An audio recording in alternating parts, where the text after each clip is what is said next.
Do a little rapid fire. I'll mention some WCW guys. You can just tell me the first thing that comes to your head. Is that all right? Sure. Yeah. Cool. Hulk Hogan.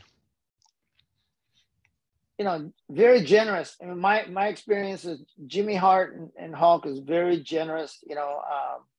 It has been. He wanted to do an angle with Ernest the Cat Miller, another guy I managed. Yeah. He is the icon of wrestling, right? I mean, there's Undertakers and there's Rock, but really, when you talk about professional wrestling to laymen of certainly our age, or you're younger than me, but it's Hulk Hogan, right? I mean, it's synonymous. It's like a Kleenex to the tissue. It's Hulk Hogan. Randy Savage. Once again, very generous. I'll tell you a real quick Randy Savage story. He gets a Harley Davidson custom made by Carlini, the California bike maker. Gets delivered to his house in Tampa. Gets on a bike, starts a bike, talking about, oh yeah, this is my bike, just asked the guy who delivered the bike all the way from California, where's the reverse? He has never ridden a bike before. So the guy says, first he thought he was joking. He said, no, Randy, you got to walk it back. So as he cranks the wheel like you would, or normal guys wouldn't if you rode a bike, but he didn't know. So he cranks the handlebar, starts to walk back and dumps the bike. Bike is still running, laying on its side, and he says, fuck it, I don't want it. Walks back in. And you can just see it, right? Eric calls me. Hey, you still have a dealer license, don't you? I said, yeah. How'd you like to buy Randy Savage's bike? I ended up buying it. That bike I have, it got stolen out of my shop, but I did get it back. So we're restoring it now. And that title's still under Randy Poffel's name. And reason why I tell you about that bike story is when I bought the bike, I had it displayed in the Harley Davidson shop in my hometown in Iowa. His flight wasn't leaving. We did a nitro. We stayed in Marriott in Bloomington, Minnesota, which is southern part, South Minneapolis. And he says, you still have that bike, Sonny? I said, yeah. He says, let's go promote it. I said, Randy, it's a 2-hour drive to my house. Let's go. Next morning, we get up. He said, my flight isn't until 7 o'clock. Just get me back. He drove 2 hours. Me and him drove 2 hours. Did I called the paper and TV, and they came and took, picture. He's holding my baby son of 2 years old in his arm and on his bike.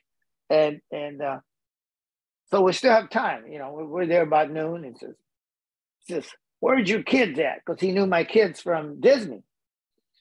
I said, well, they're in school, Randy. He says, well, let's go to their school.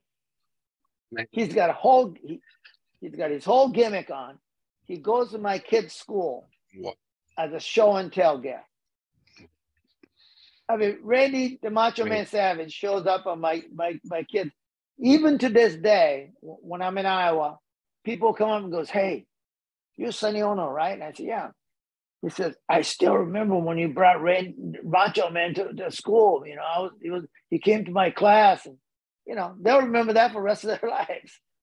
But generous, amazingly generous. Great stories. What about Sting? Well, Sting and I, because he feuded so much with Muta all those years, from like 83 on. I think that's when they started their feud.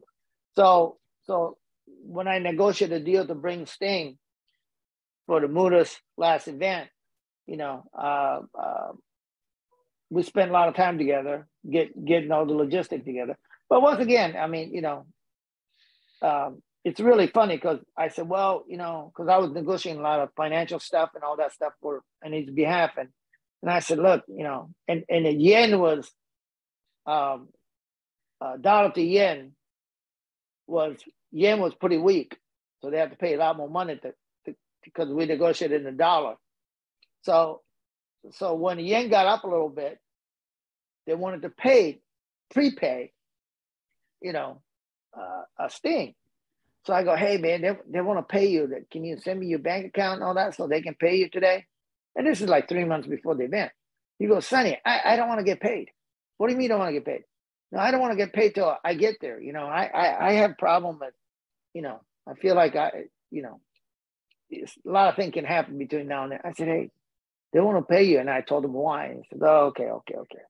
But he said, you know, this is Sonny Onoo's deal. I'm not worried about getting paid. I said, don't put that heat on me. I don't. I said, I'm not guaranteeing you money.